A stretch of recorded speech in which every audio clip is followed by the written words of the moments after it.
High, আমি পূজা আর এটা হচ্ছে আমার জানুয়ারি মাসের ব্লগ। বড় মার কাছে গেছিলাম জানুয়ারির 2 তারিখ আর এখন এপ্রিলের চলে আসলো 7 তারিখ। এখন আমার মন বলছে যে চলো ভিডিওটা আপলোড করা যাক। এত লেট করছে আমি, সেটা আমারই কল্পনার বাইরে। তো আমার সাথে গিয়েছিল মীনাক্ষী, তারপরে চাকদা স্টেশনে আসলাম, ট্রেন ধরলাম, সেখান থেকে গেলাম নৈহাটি। গিয়ে প্রথমেই নিয়ে নিলাম পুজোর ডালা। বাড়ি থেকে নিয়ে গিয়েছিলাম একটা, আর একটা ওখান থেকে কিনেছিলাম। দুজনের জন্য পুজো দিয়েছিলাম বলে দুটো ডালা নিয়েছিলাম। তো গাইস, এই যে আমি আর মীনাক্ষী এসে গেছি, আর প্রচুর লাইন, তাই তো মীনাক্ষী? বিরাট লাইনটা একটু দেখা। ওইখান থেকে যাবে,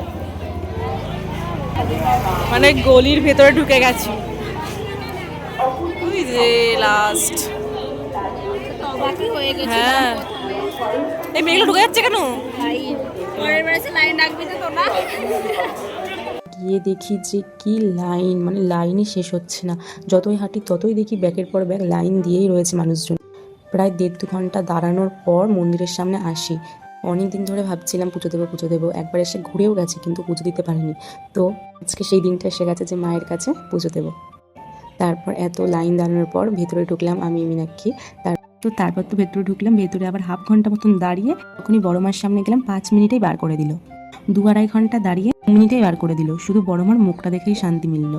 অনেকদিন ধরেই ইচ্ছা ছিল পুজো দেওয়ার, তো ফাইনালি যেভাবেই হোক বড় মার সামনে গিয়ে তো দাঁড়াতে পারলাম।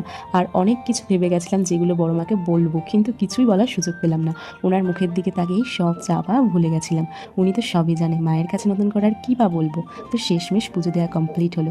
আর বেরিয়ে আমরা গেলাম একটু গঙ্গার ঘাটে, ওখানে কিছুক্ষণ দাঁড়িয়ে তারপরে বাড়ির দিকে আসলাম। তো গাইস বাই, আজকের মতন শেষ করলাম। নতুন একটা ভিডিও নিয়ে জলদি আসছি।